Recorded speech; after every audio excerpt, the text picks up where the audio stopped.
ആദ്യം Donald Trump പറഞ്ഞത് യുദ്ധം 4-5 ആഴ്ചയ്ക്കപ്പുറം പോകില്ലെന്ന്. യുദ്ധം 3 ആഴ്ച കഴിഞ്ഞതിന് ശേഷം അദ്ദേഹം കുറേ കാര്യങ്ങൾ പറഞ്ഞു. അതിങ്ങനെയൊക്കെയാണ്: യുദ്ധം വിജയിച്ചു, അമേരിക്ക യുദ്ധം അവസാനിപ്പിക്കാൻ ഇനിയും ആക്രമണം തുടരും, ഓപ്പറേഷൻസ് ഉടൻ അവസാനിക്കും, സൈനിക നടപടി ഇനിയും തുടരേണ്ടി വരും. ഓരോ മണിക്കൂറിലും ട്രംപ് ഭരണകൂടത്തിന്റെ അഭിപ്രായങ്ങൾ അങ്ങനെ മാറി മാറി മറിയുകയാണ്. സ്ഥിരത ലെവലേശമില്ല. യുദ്ധം ആരംഭിച്ച് 2 ദിവസം കഴിഞ്ഞപ്പോൾ അമേരിക്കൻ യുദ്ധ സെക്രട്ടറി പീറ്റ് ഹെഗ്സത്ത് പറഞ്ഞത് ഇറാനെ ആക്രമിച്ചത് 47 വർഷം നീണ്ട സംഘർഷം അവസാനിപ്പിക്കാനെന്ന്. ആ ദിവസം തീരും മുന്നേ പറഞ്ഞത് മാറ്റി പറഞ്ഞു ഹെഗ്സത്ത്. ഇറാൻ ചർച്ചകൾക്ക് തയ്യാറാകാത്തത് കൊണ്ടാണ് അത്ര ആക്രമിച്ചത്. അതേ ദിവസം US state secretary Marco Rubio പറഞ്ഞത് ഇസ്രയേൽ ആസൂത്രണം ചെയ്തത് പ്രകാരമെന്ന്. പറഞ്ഞ് നാക്കുവായിലിട്ടില്ല, അത് തിരുത്തി സാക്ഷാൽ ട്രംപ് രംഗത്തെത്തി. ഇസ്രയേൽ പറഞ്ഞിട്ടൊന്നുമല്ല, ഞാൻ മാത്രമാണ് ഇസ്രയേലിനെ കൊണ്ട് ചെയ്യിച്ചതെന്ന്. കേട്ട പാതി കേൾക്കാത്ത പാതി മാർക്കോ റൂബിയോയുടെ മലക്കം മറിച്ചിൽ. വർഷാവർഷം എണ്ണിയാലൊടുങ്ങാത്തത്ര ഷോർട്ട് റേഞ്ച് മിസൈലുകൾ ഇറാൻ നിർമ്മിക്കുന്നു, അതാണത്ര യുദ്ധത്തിന് കാരണം. പിന്നെ ട്രംപ് പറയുന്നു മേഖലയിലുള്ള അമേരിക്കയുടെ ആസ്തികളും ആളുകളും ഇറാനാൽ ആക്രമിക്കപ്പെടും എന്നതിനാലാണ് അത്രേ അങ്ങോട്ടങ്ങ് ആക്രമിച്ചത്. ഒരാക്രമണം പിന്നാലെ വരുന്ന ഒരു പിടി കഥകൾ. മേൽ പറഞ്ഞതൊക്കെ കേട്ടിട്ട് നിങ്ങൾക്കും തോന്നുന്നില്ലേ ലേശം വശപ്പിശകില്ലേന്ന്? അപ്പോ അമേരിക്കക്കാർക്കോ എങ്ങനെ അവർ ആ ഭരണകൂടത്തെ വിശ്വസിക്കും? ഇതൊന്നും ഞാൻ പറഞ്ഞതല്ല. അമേരിക്കൻ സെനറ്റർ എലിസബത്ത് വാറൻ സെനറ്റിൽ പറഞ്ഞതാണ്, സെനറ്റിൽ ചോദിച്ചതാണ്. ഹോർമൂസ് കടലിടുക്കിനെ ശ്വാസം മുട്ടിച്ചപ്പോൾ ലോകം ആകെ ശ്വാസം മുട്ടുകയാണ്. എന്നിട്ടും ഇന്ന് US ട്രഷറി കാക്കുന്ന സ്കോട്ട് ബെസന്റ് പറഞ്ഞത് ഇപ്പോൾ നടക്കുന്നത് എസ്കലേറ്റ് ടു ഡി എസ്കലേറ്റ് ആണത്രേ. എന്ന് വെച്ചാൽ മേളം അവസാനിപ്പിക്കുന്നതിന് മുമ്പുള്ള പെരുക്കം പോലെ ആക്രമണം ഉച്ചസ്ഥായിയിലാക്കി അതിനുശേഷമേ നിർത്തൂവെന്ന്. തൃശൂർ പൂരം പോലെ ആകാശത്ത് നോക്കി ആസ്വദിക്കാൻ ഇത് വെടിക്കെട്ടൊന്നും അല്ലെങ്കിലും ഓർക്കണം. എന്തിനോ തുടങ്ങി വെച്ചു, ഇനി ഇത് എന്ന് തീരുമോ എന്തോ തമ്പുരാൻ അറിയാം. American dialogue powered by Trinity ഗ്രൂപ്പും തുടർച്ചയായ 6ാം ആഴ്ചയും ചിന്തിക്കുന്നത് ഈ വിഷയമാണ്: ഒഴിയുമോ ഈ യുദ്ധം?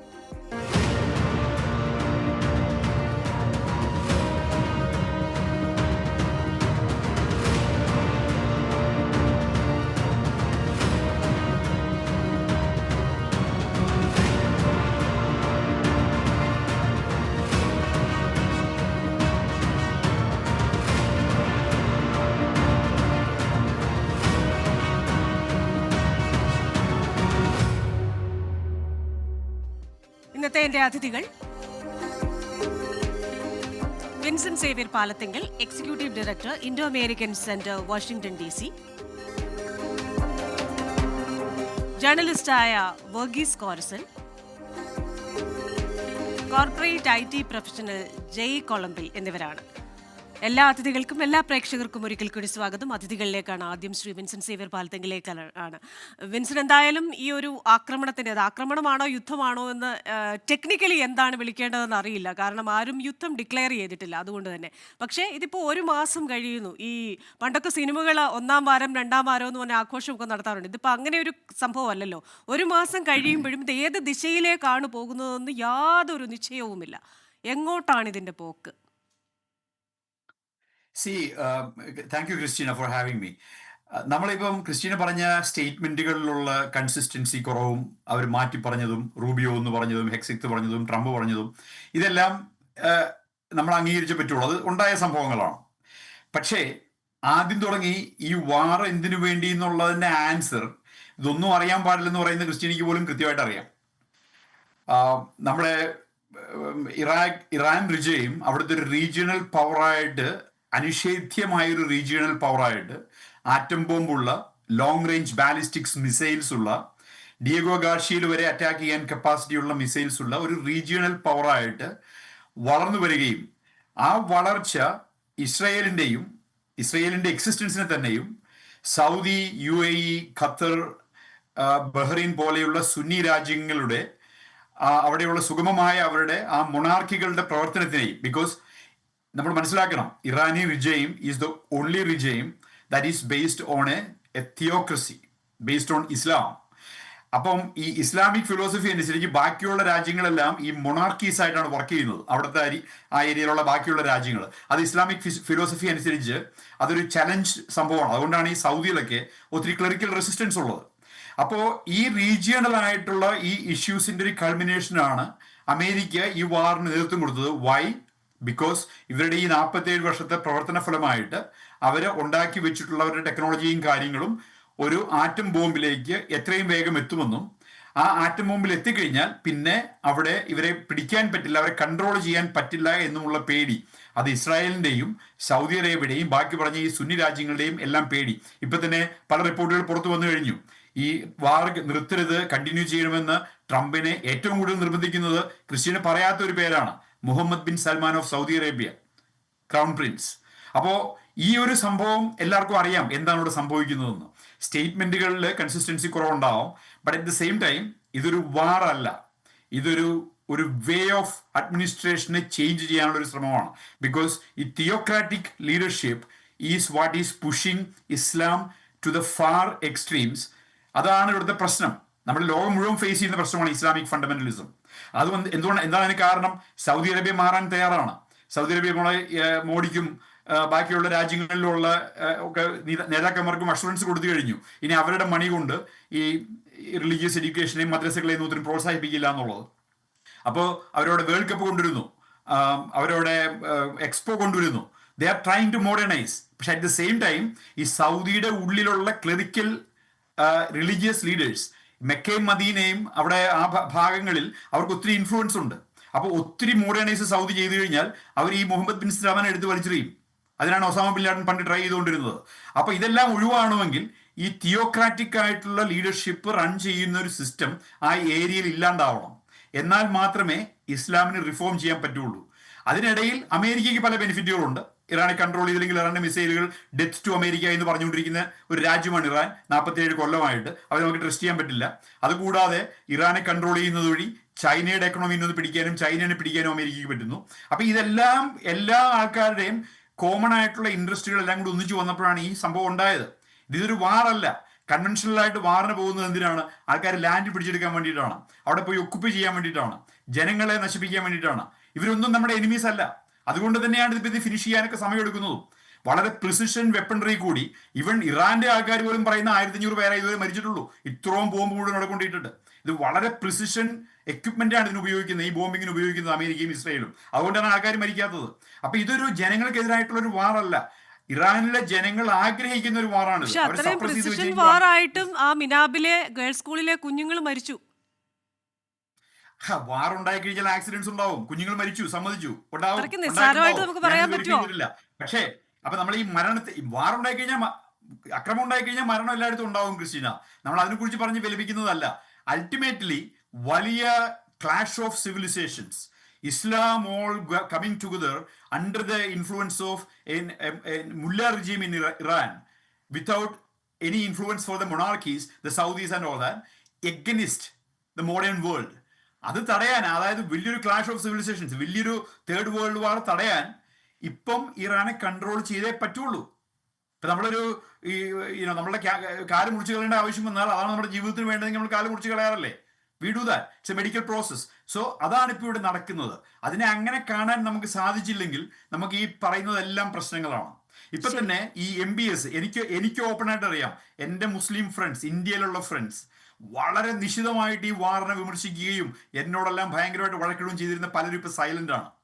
ബിക്കോസ് മീഡിയയിൽ ന്യൂസ് വരാൻ തുടങ്ങി, Mohammed bin Salman wants the war to continue and contain Iran. Why? We are talking about the custodian of Makkah and Medina.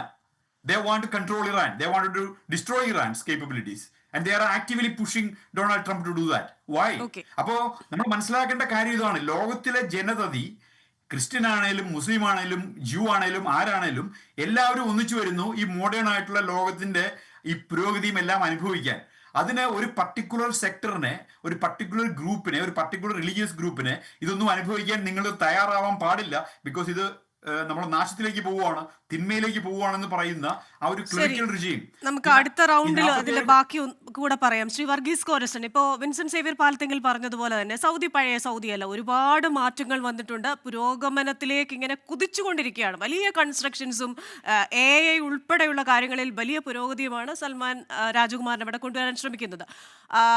അതേസമയം തന്നെ ഇറാൻ മറ്റൊരു രീതിയിൽ നിൽക്കുകയുമാണ്. പക്ഷേ ഇവിടെ ചോദ്യം, ഈ ഇറാനിൽ ഒരു ഭരണമാറ്റം ഉണ്ടാക്കണം, തിയോക്രാറ്റിക് സ്റ്റേറ്റ്, അല്ലെങ്കിൽ അവിടുത്തെ ജനങ്ങൾക്ക് ആശാസ്യമല്ലാത്ത ചില കാര്യങ്ങൾ ഇറാൻ ചെയ്യുന്നുണ്ടെങ്കിൽ തീർച്ചയായിട്ടും ഇത്ര വലിയൊരു ആക്രമണം നടത്തി ചുരുങ്ങിയ സമയത്തിനുള്ളിൽ അവിടെ പുതിയൊരു ഭരണകൂടത്തെ, അല്ലെങ്കിൽ അവിടുത്തെ ജനങ്ങളെ നന്നായി നോക്കുന്ന ഒരു ഭരണകൂടത്തെ അവിടെ കൊണ്ടുവരണം. റേസ പഹൽവി എന്ന് പറയുന്ന എക്സൈലിലുള്ള പ്രിൻസിനെ അവിടെ കൊണ്ടുവരുമെന്നൊക്കെ പറഞ്ഞിരുന്നു. പക്ഷെ ഒന്നും നടക്കുന്നില്ല. ശരിയാണ്. പിന്നെ ഇറാൻകാരുടെ ഇടയിൽ ഒരു ചെറിയ ജോക്ക് ഉണ്ട്. Missiles we have but diapers we don't. ഇറാൻകാർക്ക് ഇന്ന് ഇറാനിലുള്ള ഏറ്റവും ഈ സംഘർഷങ്ങളുടെ പ്രധാനപ്പെട്ട കാരണം അവിടുത്തെ അയത്തുള്ള ഭരണകൂടം 46 വർഷമായി ഇറാനിലെ വിപ്ലവത്തിന് ശേഷം ഡ്രോണും മിസൈലുകളും ഉണ്ടാക്കുക, ന്യൂക്ലിയർ ബോംബ് ഉണ്ടാക്കുക, അങ്ങനെ ഈ ആക്സിസ് ഓഫ് റെസിസ്റ്റൻസ് ഉണ്ടാക്കുകയായിരുന്നു ഇത്രയും കാലം അവർ ചെയ്ത ഒരു പരിപാടി. അവിടുത്തെ ജനങ്ങൾക്ക് വേണ്ട രീതിയിലുള്ള കെയർ അവർക്ക് കൊടുക്കാനായിട്ട് സാധിച്ചില്ല. അപ്പൊ സോ ഹൂ ഈസ് റെസ്പോൺസിബിൾ? ഇപ്പോഴത്തെ മുല്ല ടൈപ്പ് പിന്നെ അയത്തുള്ള സംസ്കാരമാണ് ഇന്ന് ഇറാന് ഈ ഒരു മോശമായിട്ടുള്ളൊരു സിറ്റുവേഷൻ ഉണ്ടാക്കിയത്. നമുക്ക് അറിയാം ഇതിനകത്തൊരു ചേഞ്ച് വേണമെന്നുള്ളത് ലോകം മുഴുവൻ ആഗ്രഹിക്കുന്നു. ഞങ്ങളൊക്കെ ജോലി ചെയ്യുന്നിടത്തൊക്കെ ഇറാനികളുണ്ട്. അപ്പൊ അവരോടൊക്കെ സംസാരിക്കുമ്പോൾ അവര് എത്രയും വേഗം ഈ മുല്ലായിസം അവസാനിപ്പിക്കണമെന്ന് ആഗ്രഹിക്കുന്ന ഒത്തിരി പേരെ നമ്മൾ ഇടയ്ക്ക് കാണാറുണ്ട്. അപ്പം ഇതിനകത്ത് ലോകത്തിന് ഇപ്പം ഒരു നേതൃത്വം കൊടുക്കാൻ പറ്റുന്ന ഒരു രാജ്യം എന്ന് പറയുന്നത് അമേരിക്കയാണ്. ഇപ്പോഴത്തെ ഈ ഇതിന് ലീഡ് ചെയ്തേക്കുന്നത് ഇസ്രായേലാണ്. എന്തുകൊണ്ടാണ് ഇസ്രായേലിനെ സംബന്ധിച്ച് നിർണായകമായിട്ടുള്ള ഒരു നീക്കം നടത്തിയെന്ന് കഴിഞ്ഞാൽ, for them it's not a war, it's a war of not a war of choice. അവർക്ക് നിൽക്കക്കളി ഇല്ലാത്തൊരു കാര്യമാണ്. 10 വർഷമായിട്ട് അവരുടെ ഡീപ്പ് ഇന്റലിജൻസ് വർക്ക് ചെയ്തുകൊണ്ടിരിക്കുന്നതും അവരറിയുന്നുണ്ട് എന്തൊക്കെയാണ് അവിടെ നടക്കുന്നുള്ളത്.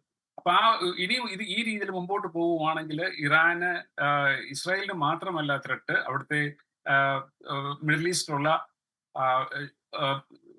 മറ്റുള്ള മുസ്ലിം രാജ്യങ്ങൾക്കും എല്ലാവർക്കും നിരന്തരം പ്രശ്നം നൽകുന്ന ഒരു തലവേദനയായിട്ട് ഒരിക്കലും കണ്ടെയ്ൻ ചെയ്യാൻ പറ്റാത്തൊരു ഒരു തലവേദനയായിട്ട് മാറുന്ന ഒരു സാഹചര്യമുണ്ട്. അപ്പോൾ this is the right time to do it. So അമേരിക്കയുടെ രാഷ്ട്രീയ നിലപാടെന്ന് പറഞ്ഞാൽ ഇതുവരെയുള്ള ഇന്റലിജൻസ് വെച്ചിട്ട് അമേരിക്കയ്ക്ക് ഇവിടെ ലോക്കലായിട്ട് പറയാറുണ്ട് this is not a war of choice, not a war of choice എന്ന് പറഞ്ഞു. ഇപ്പൊ ഇന്നലെ തന്നെ 8 മില്യൺ ആൾക്കാരാണ് ഇന്ന് അമേരിക്കയിലെ മൊത്തമായിട്ട് തെരുവിലിറങ്ങി യുദ്ധത്തിനെതിരായിട്ടും നോക്കിങ്സ്.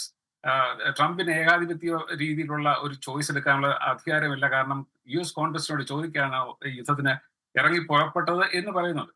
പക്ഷെ ഈ ഒരു സങ്കീർണ സാഹചര്യത്തില് വ്യക്തിപരമായിട്ട് ഞാൻ ഇതിനെ പൂർണ്ണമായിട്ട് പിന്താങ്ങുകയാണ്. കാരണം അവിടുത്തെ സാഹചര്യത്തില് ഇന്ന് ഇസ്രായേലിന് കൊടുക്കേണ്ട പിന്തുണ അമേരിക്ക കൊടുത്തില്ല എന്നുണ്ടെങ്കിൽ ഇത് ഭാവിയില് അമേരിക്കയോട് ചോദിക്കുന്ന ഒരു ചോദ്യമായിട്ട് തന്നെ ഇരിക്കും. കാരണം this is the right time we have to step in and clear this nonsense. ഒന്നാമത്തെ ട്രംപിന്റെ ഭരണകാലത്ത് ഒബാമ ഉണ്ടാക്കിയ ഡീല് 2015 ഉണ്ടാക്കിയിരുന്ന ഇറാനുമായിട്ടുള്ള ഒരു സോക്കോൾഡ് സെറ്റിൽമെന്റ് ട്രീറ്റി ഉണ്ടാക്കിയിരുന്നു. അത് ക്യാൻസൽ ചെയ്തു. രണ്ടാമത്തെ ട്രംപിന്റെ ഭരണകൂടത്തിൽ 6 മാസത്തിനുള്ളിൽ ഇറാനിലെ 3 ആണവ കേന്ദ്രങ്ങൾ അറ്റാക്ക് ചെയ്തു. അപ്പൊ ഈ ഭയങ്കരമായിട്ട് അറ്റാക്ക് നടക്കുന്നുണ്ട്. പക്ഷെ ഈ അറ്റാക്ക് ഒന്നും വർക്ക്ഔട്ട് ചെയ്യുന്നില്ല as the way it is goes. പക്ഷെ ഇപ്പോഴത്തെ നിലപാട് വെച്ച് നോക്കുകയാണെങ്കിൽ ഇത് അവർക്ക് പിടിച്ചു നിൽക്കാനായിട്ട് പറ്റില്ല. ഇനി ഒരു 2-3 ആഴ്ച കൂടി പോയി കഴിഞ്ഞാൽ ഒരിക്കലും ഇറാന്റെ ഇപ്പോഴത്തെ സംവിധാനത്തിന് മുമ്പോട്ട് കൊണ്ടുപോകാനായിട്ട് സാധിക്കില്ല. We are waiting for that precious moment to interfere and ഒരു പുതിയ ഭരണകൂടത്തെ സ്ഥാപിക്കാനുള്ള റൈറ്റ് ടൈമിന് വേണ്ടി വെയിറ്റ് ചെയ്യാണ്. ഇപ്പൊ ഇറാനെ സംബന്ധിച്ച് ഒരു പരിധി വരെ സമ്പുഷ്ടമായിട്ടുള്ള യുറേനിയം ശേഖരിച്ചു വെച്ചിട്ടുണ്ടെന്ന് തോന്നുന്നു. പക്ഷെ ആണവ പദ്ധതി നിർമ്മിക്കുന്നതിനും ആണവായുധങ്ങൾ വീണ്ടും കൂട്ടിച്ചേർക്കാൻ കഴിയുന്ന നല്ല സെൻട്രിഫ്യൂജുകളൊക്കെ അവരുടെ കയ്യിൽ അവർ ഒളിച്ചു വെച്ചിട്ടുണ്ട്. ഇറാൻ ഈ GCC രാജ്യങ്ങളുടെ ഡീസാലിനേഷൻ പ്ലാന്റുകൾ ആക്രമിക്കുകയാണെങ്കിൽ ഏറ്റവും വലിയൊരു ഹ്യൂമൻ കാറ്റസ്ട്രോഫി ആയിരിക്കും, ചരിത്രം കണ്ട ഏറ്റവും വലിയ ഹ്യൂമൻ ഡേഞ്ചർ ആയിരിക്കും വരാൻ പോകുന്നത് എന്നുള്ളത് എല്ലാവർക്കും അറിയാം. അപ്പൊ ഇങ്ങനെയുള്ളൊരു മുൻകൂട്ടി കണ്ടുകൊണ്ട് അമേരിക്കക്ക് ഇത് മുൻകൂട്ടി കാര്യങ്ങൾ അറിയാം. പക്ഷെ വ്യക്തമായിട്ട് ആൾക്കാരോട് പറയാനായിട്ടോ അല്ലെങ്കിൽ ലോകത്തോട് ഇതാണ് സിറ്റുവേഷൻ എന്ന് പറയാനുള്ള ഒരു സാഹചര്യം ഇല്ലാത്തത് കൊണ്ടാണ് അമേരിക്ക ഇന്റർഫിയർ ചെയ്യുന്നത്. ഈ ഒരു യുദ്ധം വളരെ ടാക്ടിക്കലായിട്ടുള്ള യുദ്ധമാണ്, ഒരു കൺവെൻഷണൽ വാർ അല്ല. ഇപ്പൊ കുറെ ബോംബിട്ടും മിസൈൽ ഇട്ടും അങ്ങനെയൊക്കെ ഇറാൻ ഇപ്പം GCC കൺട്രികളെ നിരന്തരമായിട്ട് ശല്യപ്പെടുത്തിക്കൊണ്ടിരിക്കുകയാണ്. ഇപ്പൊ എല്ലാ ദിവസവും ഇപ്പം 5 ദിവസത്തേക്ക് ട്രംപ് വെടിനിർത്തൽ പ്രഖ്യാപിക്കുമ്പോഴും 10 ദിവസത്തേക്ക് പറയുമ്പോഴും ഒക്കെ ഇവര് വീണ്ടും ഇത് ഇഗ്നോർ ചെയ്തുകൊണ്ട് വീണ്ടും മിസൈൽസ് ആക്രമിച്ചുകൊണ്ടിരിക്കുകയാണ്. കാരണം അവരെ സംബന്ധിച്ചിട്ട് ഏറ്റവും കൂടുതൽ ശല്യം ഉണ്ടാക്കുക സ്ട്രേറ്റ് ഓഫ് ഹോർമസ് മിസൈൽ വെച്ചിട്ട് ബ്ലോക്ക് ചെയ്യുക. ഇന്നും ലോകം ഏറ്റവും കൂടുതൽ ബുദ്ധി ഉണ്ടാക്കാനുള്ള ഒരു ശ്രമമാണ് ഉണ്ടാകുന്നത്. ഇതിന്റെ നമ്മൾ മനസ്സിലാക്കുന്നത് ഈ ഒരു എംപയർ, ഈ ഒരു ആയത്തുള്ളയിസം ആണ് ഇന്ന് ലോകത്തെ ഏറ്റവും വലിയ കീടമായിട്ടും ഏറ്റവും വലിയ ഒരു ബുദ്ധിമുട്ടായിട്ട് മുമ്പിലിരിക്കുന്നത്. ഇതിന്റെ ഒരു ഭാഗത്ത് റഷ്യയും ചൈനയും ഇറാനെ സഹായിക്കുന്നു എന്നുള്ളൊരു കാര്യം പരസ്യമായ രഹസ്യം. അപ്പൊ ഇങ്ങനെയുള്ള ഒരു ആക്സിസ് ഓഫ് ഈവിൾ വർക്കൗട്ട് ചെയ്യുമ്പോൾ ഇതിനെ പ്രതികരിക്കേണ്ടത് അമേരിക്കയുടെ ധാർമ്മികമായ ഒരു കടമയാണ്. ഇത് മുമ്പോട്ട് തന്നെ പോകും. ഇത് അല്പം വെയിറ്റ് ചെയ്ത് കഴിഞ്ഞാൽ ഇതിന്റെ റിസൾട്ട് നമുക്ക് അറിയാനായിട്ട് പറ്റും. നമുക്ക് പുതിയ നക്ഷത്രങ്ങൾ വന്നു എന്നുള്ളൊരു കാര്യം കൂടെ പറയാനുണ്ട്. ഇതിനകത്ത് ഏറ്റവും തമാശ തോന്നുന്നത് 2 പുതിയ രാജ്യങ്ങൾ നിർണായകമായിട്ട് വന്നു. ഒന്ന് പാകിസ്ഥാനും ഒന്ന് യുക്രൈനും. ഇവരാണ് ഇപ്പോഴെ ഈ യുദ്ധത്തില് മിഡ്വേയില് പേ ചെയ്യുന്നത് നമുക്ക് അറിയാം. കാരണം നയതന്ത്രമായ പാത പിന്തുടർന്ന് വിശ്വസനീയമായ ഒരു കരാറിലേക്ക് പോവുക എന്നുള്ളതാണ് ഇപ്പം ഇറാൻ ചെയ്യേണ്ട ഏറ്റവും വലിയ കാര്യം. അവര് സിറ്റുവേഷൻ നോർമലൈസ് ചെയ്യുക, ആൾക്കാരോട് സംസാരിക്കുക, ഏത് രീതിയിൽ തിരിച്ച് ഇറാന്റെ സാധാരണ പ്രയോജനപ്പെട്ട രീതിയിൽ ഇറാനെ കൊണ്ടുപോകാൻ സാധിക്കും എന്നുള്ള രീതിയിൽ നമ്മളും കഴിഞ്ഞ കുറെ ആഴ്ചകളായിട്ട് ഇത് തന്നെയാണ് പ്രതീക്ഷിക്കുന്നത്, ഇത് തന്നെയാണ് ചർച്ച ചെയ്യുന്നത്. ശ്രീ ജയ് കൊളമ്പിൽ, ഇപ്പോൾ നമുക്കറിയാം യുദ്ധത്തിന് പിന്നിൽ, യുദ്ധം ആരംഭിക്കുന്നതിന് പിന്നിൽ പൊളിറ്റിക്കലി ഐഡിയോളജിക്കലി ഒരുപാട് കാരണങ്ങൾ പറയാം. പക്ഷെ അതിനൊക്കെ പിന്നിൽ ഒരു സാമ്പത്തികമായ കാരണമുണ്ട്. യുദ്ധത്തിന് ശേഷം ഉണ്ടാകുന്ന സാമ്പത്തികമായ പ്രത്യാഘാതങ്ങളുണ്ട്. അതാണ് ഇപ്പോൾ ലോകരാജ്യങ്ങൾ അനുഭവിച്ചുകൊണ്ടിരിക്കുന്നത്. ഇപ്പോൾ ഇന്ത്യയിൽ തന്നെ നോക്കിക്കഴിഞ്ഞു കഴിഞ്ഞാൽ 4 മരക്കാലുള്ള ബെഞ്ച് ഇട്ട് കട്ടനും കപ്പയും വിറ്റിരുന്ന ഹോട്ടലുകൾ മുതൽ പ്രീമിയം ഹോട്ടലുകൾ വരെ പൂട്ടിക്കഴിഞ്ഞു. അതുപോലെ തന്നെ പല രാജ്യങ്ങളും ഇന്ധനത്തിന് റേഷൻ വെച്ച് തുടങ്ങി. ചില രാജ്യങ്ങൾ പറഞ്ഞു ആവശ്യത്തിനുള്ള യാത്ര ചെയ്താൽ മതി. ചില രാജ്യങ്ങൾ പറയുന്നു 2 വീലേഴ്സിന് ഒരു ദിവസം 2 ലിറ്റർ പെട്രോളേ ഉള്ളൂ, ബാക്കി എവിടെ നിന്നാലും നിന്നു. അങ്ങനെ ഓരോരുത്തരും ഇത്തരത്തിലുള്ള റേഷനിങ്ങിലേക്ക് വരികയാണ്. അതുപോലെ തന്നെ ഈ പറയുന്ന ഗൾഫ് രാജ്യങ്ങൾ, ദുബായ് അടക്കമുള്ള മേഖലകൾ ഏറ്റവും സേഫസ്റ്റ് പ്ലേസസ് ആയിട്ട് കണക്കാക്കിക്കൊണ്ടിരുന്നതാണ്. സാമ്പത്തിക വളർച്ചയുടെ ഒരു സൂചകമായി കണക്കാക്കിക്കൊണ്ടിരുന്ന രാജ്യങ്ങളാണ്. അപ്പോൾ GCC മേഖലയ്ക്ക് ഉള്ള ആ ഒരു സേഫ്റ്റി നഷ്ടപ്പെടുന്നു. ഇന്ത്യൻ എക്കോണമിയെ അത് ബാധിക്കുന്നു. ഒരു വിധത്തിൽ നമ്മൾ പിടിച്ചു നിൽക്കും എന്ന് പറഞ്ഞാൽ മറ്റ് ലോകരാജ്യങ്ങളെ കമ്പയർ ചെയ്യുമ്പം ഇന്ത്യ ഒരു ബെറ്റർ പൊസിഷനിലാണെന്ന് പറഞ്ഞാൽ പോലും കുറച്ച് നാളുകൾ കൂടി ഇത് നീളുകയാണെങ്കിൽ തീർച്ചയായിട്ടും അത് ഇന്ത്യൻ എക്കോണമിയെ ബാധിക്കും. പല പ്രവചനങ്ങളും വന്നു കഴിഞ്ഞു. ലോക സമ്പദ് വ്യവസ്ഥ ഇതെങ്ങനെയാണ് ബാധിക്കാൻ പോകുന്നത്? First of all, thank you for having me here, Christina, and my friends Vincent and Verghese. Okay, അതൊരു നല്ലൊരു ചോദ്യമാണ്. ഇപ്പോ യുദ്ധം എന്ന് പറയുന്നത് ആർക്കും ശ്വാസതമായുള്ള ഒരു കാര്യമല്ല. I mean it brings lot of difficulties, death, separation, injuries, അങ്ങനെ പല വിധത്തിലും യുദ്ധം എന്ന് പറയുന്നത് ഇന്നത്തെ കാലത്ത് അവോയ്ഡ് ചെയ്യേണ്ട ഇന്നത്തെ കാലത്തിലെ ഏതൊരു കാലത്തും അവോയ്ഡ് ചെയ്യാൻ ചെയ്യേണ്ട ഒരു സംഭവമാണ്. പക്ഷേ ഇപ്പോ വിൻസൻ പറഞ്ഞതുപോലെ ഇതിന്റെ ഒരു അത്യാവശ്യം എന്ന് പറയുമ്പോൾ ഒരു ഫ്യൂച്ചറിൽ ഒരു ലാർജ് സ്കെയിൽ വാർ അല്ലെങ്കിൽ ഒരു ഡിസ്ട്രക്ഷൻ ഇല്ലാതിരിക്കാൻ വേണ്ടിയിട്ടുള്ള ഒരു നടപടിയാണ് അമേരിക്ക എടുത്തിരിക്കുന്നതെന്നാണ് ആ തർക്കമാണ് വിൻസൻ മുൻവെച്ചിരിക്കുന്നത്.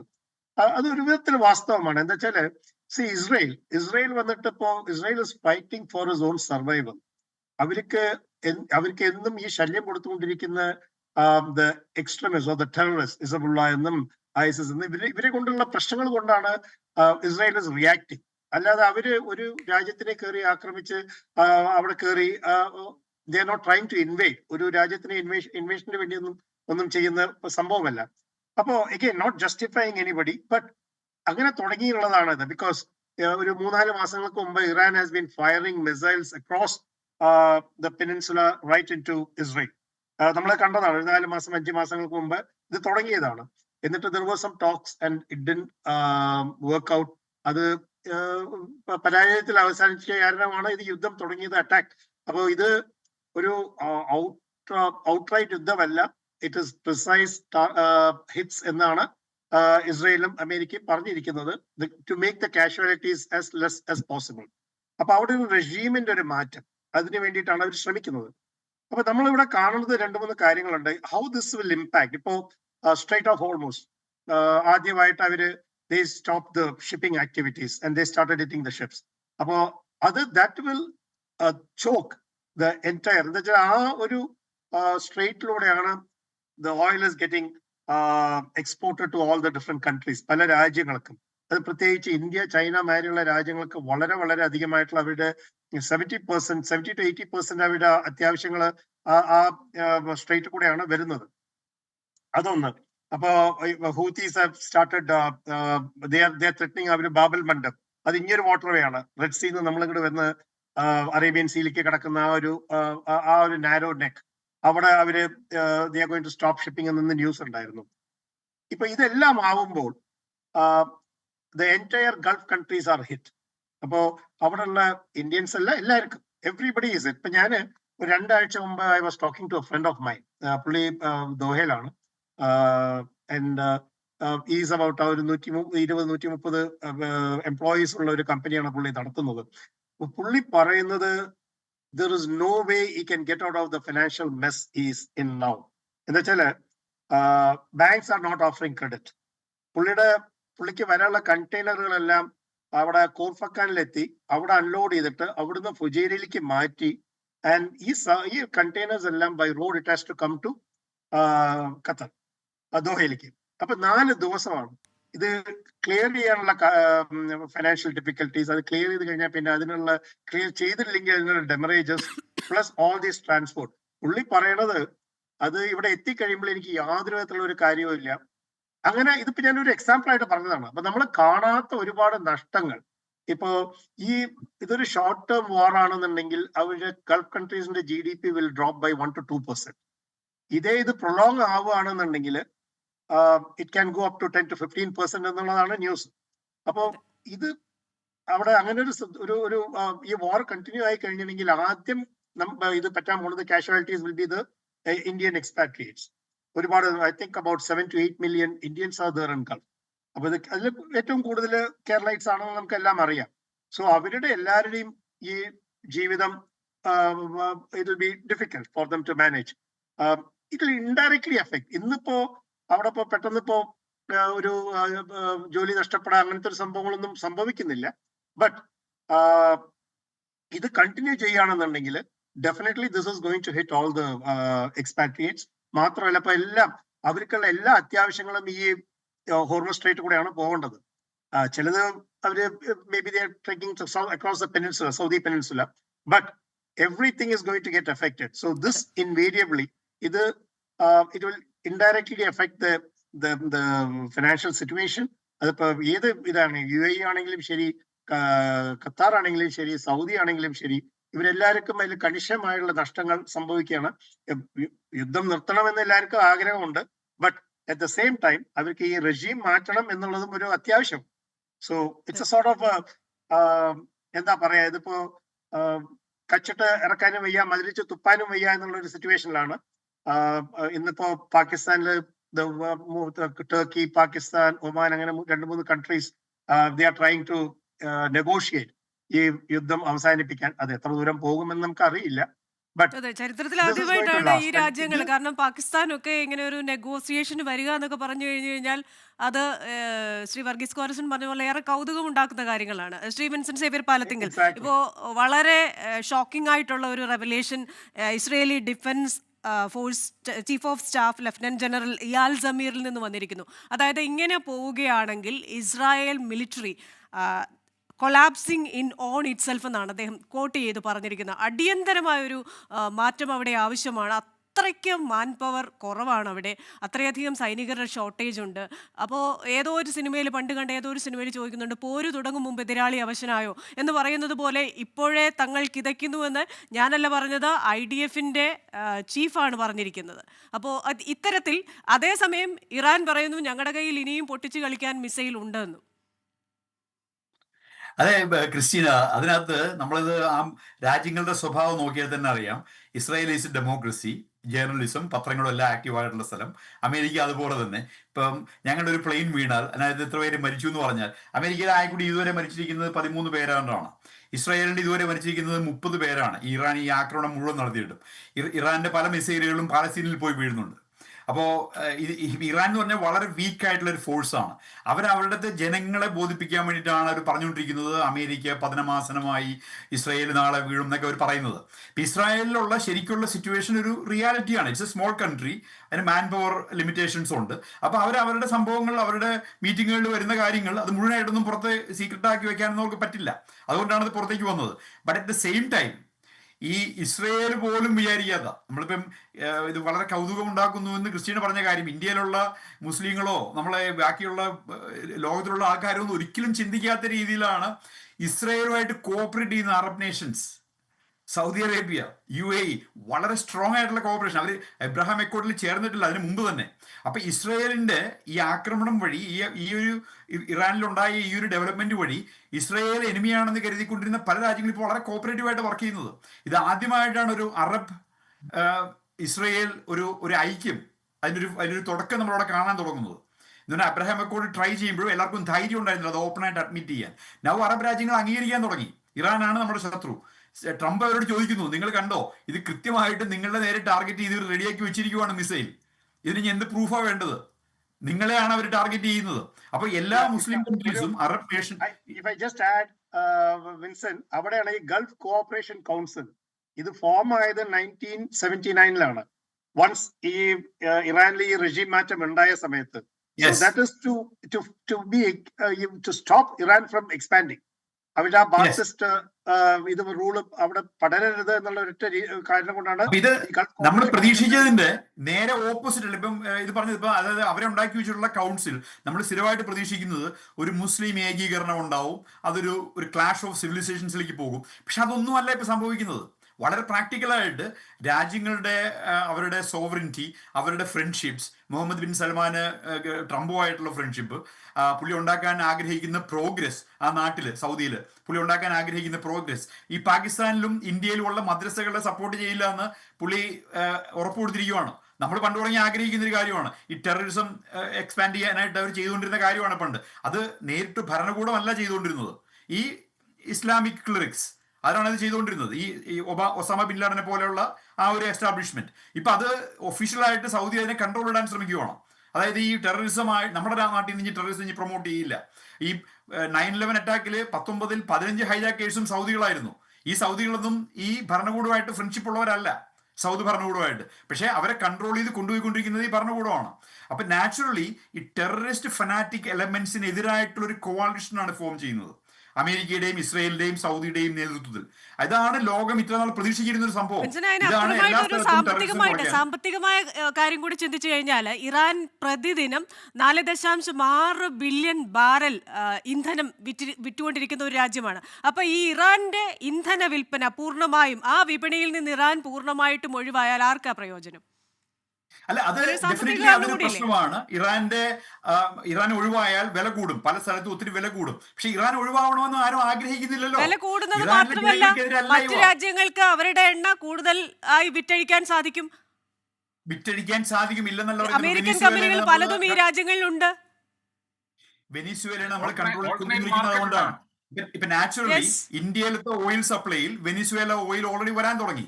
അപ്പം ഇത് ഞാൻ പറഞ്ഞ ഇതൊരു ഒരാളുടെ സ്വാർത്ഥതയേക്കാൾ ഉപരി ഇപ്പൊ ട്രംപിന് അമേരിക്കയുടെ എണ്ണ കമ്പനികളെ പ്രോത്സാഹിപ്പിക്കാനുള്ളതാണെന്നുള്ള വ്യംഗ്യമാണെങ്കിൽ അതിനേക്കാൾ ഉപരി അതൊരു ഇത് ഡീൽ ചെയ്യാനുള്ള ഒരു അറേഞ്ച്മെന്റ് ആണ്. ഇതെങ്ങനെ ഡീൽ ചെയ്യും? ഓയിലിന് ഷോർട്ടേജ് ഉണ്ടായി കഴിഞ്ഞാൽ എങ്ങനെ ഡീൽ ചെയ്യും? മാത്രമല്ല പറഞ്ഞത്, ഞാൻ പറഞ്ഞത് നമ്മൾ ഈ പറയുന്ന ആശയപരമായ കാരണങ്ങളിലുപരി ഇതിനൊക്കെ അപ്പുറത്ത് സാമ്പത്തികമായ കാരണങ്ങളും ഉണ്ടെന്ന് ഞാൻ ഒന്ന് ചൂണ്ടിക്കാണിച്ചതാണ്. എനിക്ക് തോന്നുന്നില്ല. ഇപ്പൊ സൗദി സംബന്ധിച്ച് സൗദി ഇതിനകത്ത് ഏറ്റവും കൂടുതൽ ഇമ്പാക്റ്റഡ് ആയിട്ടുള്ള രാജ്യമാണ്. അവരിപ്പം അവരുടെ ഈ മറ്റേ റെഡ് സീയിലുള്ള സ്ട്രേറ്റും കൂടി അടച്ചു കഴിഞ്ഞാൽ സൗദിക്ക് ഭയങ്കര പ്രശ്നമാണ്, ഈ ഹൂത്തികൾ പ്രശ്നം ഉണ്ടാക്കി കഴിഞ്ഞാൽ. പക്ഷെ അവരിതിന് റെഡിയാവുന്നത് ഇപ്പൊ ഞങ്ങൾ ഈ പറഞ്ഞ പോലെ തന്നെ ഒരു സാക്രിഫൈസിന് റെഡിയാവുകയാണ്. ഇതൊരു കഷായമാണ്, ഇത് കുടിച്ചേ പറ്റുള്ളൂ എന്നുള്ള രീതിയിലാണ് അവർ റെഡിയാവുന്നത്. എല്ലാവരും എക്കണോമിനെ കുറിച്ച് പേടിച്ചുകൊണ്ടിരുന്നാൽ ഇവർ വളർന്ന് ഒരു അൺമാനേജബിൾ ഫോഴ്സ് ആയിട്ട് മാറുന്നു, പ്രത്യേകിച്ച് ആറ്റം ബോംബും കൂടി ഉണ്ടായി കഴിഞ്ഞാൽ. അപ്പം സൗദി ഇപ്പം കുറച്ച് നാളായി സൗദി പറയാൻ തുടങ്ങിയിട്ട് ഞങ്ങൾക്കും വേണം ആറ്റം ബോംബ് എന്ന് പറയാൻ തുടങ്ങിയിട്ട്. അവരിതൊന്നും ആഗ്രഹമില്ലാതെ അമേരിക്ക പറയുന്നത് കേട്ട് നിന്നിരുന്നൊരു രാജ്യമാണ്. അപ്പൊ അവരിങ്ങനെ ഇരിക്കുന്നതിന് എന്തെങ്കിലും ഒരു റിവാർഡ് വേണ്ടേ? അവസാനം ഇറാന്റെ ആറ്റം ബോംബ് ഉണ്ടാവുകയും അമേരിക്ക സൗദിനെ സപ്പോർട്ട് ചെയ്യാണ്ടിരിക്കുകയും ചെയ്താൽ അതൊരു ഭയങ്കര ഒരു കലാമിറ്റിയാണ് അവിടെ ഉണ്ടാകാം. മുസ്ലിം വേൾഡിൽ ഉണ്ടാകുന്ന ഒരു വലിയ കലാമിറ്റിയാണ്. അതുകൊണ്ടാണ് അവർ ഈ സാക്രിഫൈസിന് തയ്യാറാവുന്നത്. എന്തായാലും ഈ കഷായം എന്ന് പറയുന്നതും ഈ സാമ്പത്തികമായ പ്രത്യാഘാതങ്ങൾ എന്ന് പറയുന്നത് ഇതൊന്നും ചെറുതല്ല. കാരണം അമേരിക്ക ഉൾപ്പെടെയുള്ള എല്ലാ രാജ്യങ്ങൾക്കും അത് വലിയ പ്രത്യാഘാതങ്ങളാണ് ഉണ്ടാക്കാൻ പോകുന്നത്. ഇപ്പൊ തന്നെ ഞാൻ പറഞ്ഞതുപോലെ ഇപ്പോൾ ഇന്ധനമാണ് റേഷനായിട്ട് പറഞ്ഞിരിക്കുന്നത്. ഇനിയിപ്പോൾ നാളെ എല്ലാവരോടും ചിലപ്പോൾ കുറെ നാൾ കഴിയുമ്പോൾ എല്ലാവരോടും അരച്ചാൻ വയറിലുള്ള ഭക്ഷണം കഴിച്ചാൽ മതി, കുറച്ച് കഴിയുമ്പോൾ വായു ഭക്ഷിച്ച് കഴിഞ്ഞാൽ മതി എന്നൊക്കെ പറയേണ്ട ഒരു സ്ഥിതി വരുമെന്ന് അറിയില്ല. ശ്രീ വർഗീസ് കോറിസൺ, ഇപ്പോൾ നമുക്കറിയാം ഇറാനിലെ യൂണിവേഴ്സിറ്റികൾ ആക്രമണത്തിൽ തകർന്നു എന്ന് പറയുന്നു. മാർച്ച് 30 എന്നൊരു ദിവസമുണ്ടെങ്കിൽ അതിന് മാപ്പ് പറഞ്ഞിരിക്കണം എന്ന് അവരൊരു ആവശ്യം ഉന്നയിക്കുന്നു. ഇല്ലെങ്കിൽ തിരിച്ച് അമേരിക്കൻ യൂണിവേഴ്സിറ്റി, വെസ്റ്റ് ഏഷ്യയിലുള്ള അമേരിക്കൻ യൂണിവേഴ്സിറ്റികളെ തിരിച്ചാക്രമിക്കുന്നു എന്ന് പറയുന്നു. അങ്ങനെ അടിക്കടി തിരിച്ചടി എന്നുള്ള രീതിയിൽ പല കാര്യങ്ങളെ അങ്ങ് പറഞ്ഞതുപോലെ തന്നെ ഈ ഡീസാലിനേഷൻ പ്ലാന്റുകളെയൊക്കെ ആക്രമിക്കുക എന്ന് പറഞ്ഞു കഴിഞ്ഞാൽ അത് നമ്മളൊക്കെ ഇമാജിൻ ചെയ്യുന്നതിനപ്പുറത്തേക്ക് കാര്യങ്ങൾ കൊണ്ടുപോകുന്നതായിരിക്കും. അപ്പോൾ ഇതിലേക്കൊന്നും പോകാതെ ഏത് രീതിയിൽ തുടങ്ങി വെക്കുകയും ചെയ്തു, ഇനി എവിടെ ഇട്ട് അവസാനിപ്പിക്കണം എന്നറിയാത്ത ഒരു അവസ്ഥ. ചില സിനിമകളുടെയൊക്കെ കാര്യം പറഞ്ഞ പോലെ സ്ക്രിപ്റ്റ് എഴുതി തുടങ്ങുകയും ചെയ്തു, ഇത് എങ്ങനെ ഒരു ക്ലൈമാക്സിൽ എത്തിക്കും, അപ്പോൾ ആ ക്ലൈമാക്സ് എന്തായിരിക്കാം? ഇതിപ്പം ഏറ്റവും വലിയൊരു വിഷമസന്ധി എന്ന് പറയുന്നത് ഇതിനകത്ത് മീഡിയേറ്റ് ചെയ്യാൻ ഉള്ള ആർക്കാണ് ഇത് മീഡിയേറ്റ് ചെയ്യാൻ പറ്റുന്നത്? യുണൈറ്റഡ് നേഷൻസ് ഇത് മീഡിയേറ്റ് ചെയ്യാൻ പറ്റുന്നില്ല. കാരണം അവരെ കൂടെ they are not capable of handling it. ഇതിനകത്ത് വേണ്ടത് അമേരിക്കയുടെ തന്നെ ഇനിഷ്യേറ്റീവ് എടുത്താലേ പറ്റുള്ളൂ. America is willing to talk to the Iranian leadership. പക്ഷേ ആരോടാണ് സംസാരിക്കേണ്ടത്? ഏത് റെഷീമാണ്? ഇവർ ഒളിച്ചിരിക്കുകയാണ്. അപ്പം ഇതിനകത്ത് അൾട്ടിമേറ്റ് ആയിട്ട് വരാൻ പോണത് ഒന്നിൽ നെഗോഷിയേഷൻ ഇവർ തയ്യാറാകുന്നില്ല എന്നുണ്ടെങ്കിൽ ഇതൊരു അൾട്ടിമേറ്റ് ഒരു കാറ്റസ്ട്രോഫി ഇറാനിൽ ഉണ്ടാകാനുള്ള സാധ്യതയുണ്ട്. കാരണം ഈ മിഡിൽ ഈസ്റ്റിനും എല്ലാവരും ആഗ്രഹിക്കുന്നത് പിന്നെ ഒരു വലിയ ഉന്മൂല നാശം അവോയ്ഡ് ചെയ്യാനുള്ള ശ്രമങ്ങളാണ് ഇപ്പം നടന്നുകൊണ്ടിരിക്കുന്നത്. അടുത്ത ഒരു സ്റ്റെപ്പ് എന്ന് പറയുന്നത് നമുക്ക് എക്സ്പെക്ട് ചെയ്യാൻ മേലാത്തൊരു സിറ്റുവേഷനിലേക്കാണ് ഇറാൻ കടന്നു പോകാൻ പോകുന്നത്. അതിന്റെ വാർണിംഗ് എല്ലാം ട്രംപ് കൊടുത്തു കഴിഞ്ഞു. അതിന്റെ ഓപ്പറേഷൻസ് എല്ലാം സെറ്റ് ചെയ്തുകൊണ്ടിരിക്കുകയാണ്. സോ ഇത് ആർക്കെങ്കിലും ഇറാനെ രക്ഷിക്കണമെന്നുണ്ടെങ്കിൽ ഇന്ന് ഇറാൻ തന്നെ തീരുമാനിക്കും. ഇതിന്റെ അയത്തുള്ള ഇപ്പം സുന്നി മുസ്ലിങ്ങളുടെ ഒരു ഭാഗമുണ്ട്. അവരുടെ ഭാഗത്തുനിന്ന് ഒരിക്കലും ഒരു സൂയിസൈഡ് ബോംബേഴ്സ് വന്നിട്ടില്ല. അവര് മാർട്ടേഴ്സ് ആണ്. ദേ സെലിബ്രേറ്റഡ് മാർട്ടേഴ്സ്. അവർ ചെയ്യുന്നതെന്ന് പറഞ്ഞാൽ അവർ മൊത്തമായിട്ട് നശിച്ചാലും അവരുടെ ഐഡിയയിൽ അവർ പിടിച്ചു നിൽക്കാനായിട്ടിരിക്കുന്നത്. ഇപ്പൊ ഈ മുല്ലാമാരുടെ അവരോട് കൂടുതൽ താതാത്മ്യം പാലിക്കുന്ന ഒരു 15% ആൾക്കാരേ ഉള്ളൂ ഇന്ന്. ബാക്കി മെജോറിറ്റി ആൾക്കാരും they are willing to change. പക്ഷെ അവരെ എക്സ്പോസ് ചെയ്യാനും അവർക്ക് കിട്ടുന്ന ഒരു അവസരത്തിന് വേണ്ടിയാണ് ഇവിടെ വെയിറ്റ് ചെയ്യുന്നത്. May be couple of weeks ഈ ഒരു റിറ്റാലിയേഷനും ഈ ഒരു പ്രശ്നം നടക്കും. പക്ഷെ കുറച്ച് കഴിയുമ്പോൾ ഇവരുടെ കയ്യിലുള്ള സാധനങ്ങളെല്ലാം തീരും. അവര് ഈ മീഡിയേഷന് റെഡി ആകുകയും ചെയ്യും. ഇല്ലാന്നുണ്ടെങ്കിൽ they are going to face the worst catastrophe. അതെ, അങ്ങ് പറഞ്ഞ പോലെ തന്നെ മകൻ മരിച്ചാലും വേണ്ടിയല്ല, മരുമകളുടെ കണ്ണീര് കണ്ടാൽ മതി എന്ന് ചിന്തിക്കുന്നിടത്തോളം ഇതിങ്ങനെ തന്നെ പോകും. ശ്രീ ജയ് കൊളമ്പിൽ, നമുക്ക് വളരെ ചുരുക്കം സമയമേ ഉള്ളൂ, 1 മിനിറ്റിനുള്ളിൽ പറയണം ഇപ്പോഴത്തെ നമ്മുടെ മറ്റ് ലോക രാജ്യങ്ങളുടെ ഒരു നിലപാട് എങ്ങനെയാണ്, അത് എങ്ങനെ ഇതിനെ സ്വാധീനിക്കും? പൊതുവായിട്ട് ആരംഭം തൊട്ടേ ഇത് പല രാജ്യങ്ങൾക്കും ഇതില് അവര് സ്റ്റേഡ് അവേ, അവർക്ക് അതില് ഡയറക്റ്റ് ആയിട്ട് അവര് സപ്പോർട്ട് ചെയ്തിട്ടില്ല. അവര് പറയുന്നത് യുദ്ധം അവസാനിക്കണം എന്നുള്ള ഒരു നിലപാടിലാണ്. അത് യൂറോപ്യൻ കമ്മ്യൂണിറ്റി ആയാലും ബാക്കിയുള്ള ഏഷ്യൻ കമ്മ്യൂണിറ്റി ആയാലും. And of course we know റഷ്യയും ചൈനയും ഇതിന് ടോട്ടലി എഗെയിൻസ്റ്റ് ആണ്. ഈ ആക്രമണം എന്ന് പറയാം, അതിന് എഗെയിൻസ്റ്റ് ആണ്. ബട്ട് ഓവറോൾ ഇപ്പൊ എല്ലാവർക്കും ഈ ഷിപ്പിങ്ങിന് ഇവര് തടസ്സം ചെയ്തോട് കൂടിയിട്ട് എല്ലാ രാജ്യങ്ങൾക്കും അതിന്റെ ബുദ്ധിമുട്ടുകൾ കാണാൻ തുടങ്ങി. അപ്പോ എല്ലാവർക്കും ഇതിന്റെ ആവശ്യം ഇത് ഒന്ന് അവസാനിക്കണം എന്നുള്ളത് തന്നെയാണ്. There is no doubt about it. അതിൽ ചില രാജ്യങ്ങൾ ഓപ്പൺ ആയിട്ട് അമേരിക്കയ്ക്ക് എതിരായിട്ട് സംസാരിക്കുന്നുണ്ട്. ചില രാജ്യങ്ങൾ അത് അല്ല, ഈ യുദ്ധം അവസാനിക്കണം എന്നുള്ളൊരു നടുനിലപാടോട് കൂടിയിട്ട് എടുക്കുന്നുണ്ട്. ബട്ട് ഐ തിങ്ക് ഈ യുദ്ധത്തിന് സപ്പോർട്ടായിട്ട് ആരുമില്ല. ബട്ട് ഇതിന്റെ ലോജിക്കൽ റീസൺ എന്ന് പറയുന്നത് ഒരു നല്ലൊരു റീസൺ ആണെന്നുണ്ടെങ്കിലും ഇതിന് ഇറാനിന്റെ ഉള്ളിൽ നിന്ന് ഡൊമസ്റ്റിക് സപ്പോർട്ട് ഒരുപാട് ഉണ്ടാകുമെന്ന് കരുതിയിലാണ് ഒരു തെറ്റ് പറ്റിയിരിക്കുന്നതെന്നാണ് തോന്നുന്നത്. അപ്പൊ ഈ യുദ്ധം തുടങ്ങുമ്പോൾ അമേരിക്കയും ഇസ്രയേലും കരുതി അവിടെ ഇന്റേണൽ ആയിട്ട് ആൾക്കാർ ഒരു വിപ്ലവത്തിൽ ഇറങ്ങി ഇപ്പോഴത്തെ റെജീമിനെ മാറ്റാനുള്ള ശ്രമങ്ങൾ നടത്തുമെന്ന്. അത് നമ്മൾ ഇതുവരെയും കണ്ടിട്ടില്ല. സോ ഇത് കണ്ടിന്യൂ ആവാതിരിക്കുന്നതാണ് എല്ലാവർക്കും നല്ലത്. ബട്ട് വി ഡോണ്ട് നോ, പെട്ടെന്ന് ഇതിനൊരു തീരുമാനം ഉണ്ടാവണം.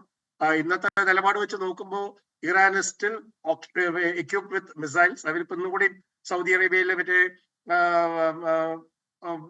അമേരിക്കൻ എയർക്രാഫ്റ്റിനെ അവര് അറ്റാക്ക് ചെയ്തിട്ടുണ്ട്. So this will continue. But I think ബാക്കിയുള്ള രാജ്യങ്ങൾക്കെല്ലാം ഇത് ഒരു പ്രശ്നം തന്നെയാണ്. അതെ, നമ്മൾ എന്തായാലും കഴിഞ്ഞ 6 ആഴ്ചയായിട്ട് ഇത് തന്നെ ചർച്ച ചെയ്തുകൊണ്ടിരിക്കുകയാണ്. ഓരോ ആഴ്ച ഇത് അവസാനിപ്പിക്കുമ്പോൾ ഞാൻ കരുതുന്ന അടുത്ത ആഴ്ച മറ്റൊരു വിഷയവുമായി വീണ്ടും കാണാമെന്നാണ്. പക്ഷേ ഇതുവരെ സംഭവിക്കുന്നില്ല. അടുത്ത ആഴ്ചയെങ്കിലും ഇത് സംഭവിക്കണേ എന്നുള്ളൊരു പ്രാർത്ഥനയോട്, ആത്മാർത്ഥമായ പ്രാർത്ഥനയോടുകൂടി ഈ ചർച്ച ഇവിടെ അവസാനിപ്പിക്കുകയാണ്. വളരെ നന്ദി ശ്രീ വിൻസെന്റ് സേവ്യർ പാലത്തിങ്കൽ, ശ്രീ വർഗീസ് കോരസൻ, ശ്രീ ജയ് കൊളമ്പിൽ. ബോയിങ് ബോയിങ് എന്ന് പറയുന്ന സിനിമയിലെ ജഗതിയുടെ കഥാപാത്രം പറയുന്നത് പോലെ പരസ്പരബന്ധമില്ലാത്ത ചില ഡയലോഗുകൾ പറയുന്നുണ്ടല്ലോ. ഗുരുവായൂരപ്പന് ജലദോഷമായിരുന്നു, ആനകളെയും തെളിച്ചുകൊണ്ട് വരുമോ നീ ഇവിടെ എന്നൊക്കെ എന്ന് പറഞ്ഞതുപോലെ എന്തൊക്കെയോ നടക്കുന്നു.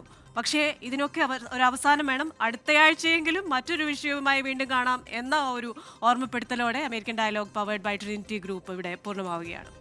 ലോകത്തെവിടെയായാലും ഏത് സമയത്തും 24 വാർത്തകളും ഓഗ്മെന്റഡ് റിയാലിറ്റി പാക്കേജുകളും എക്സ്പ്ലെയിനറുകളും വിശദമായി കാണാൻ ഞങ്ങളുടെ യൂട്യൂബ് ചാനൽ നിങ്ങൾക്ക് സബ്സ്ക്രൈബ് ചെയ്യാം.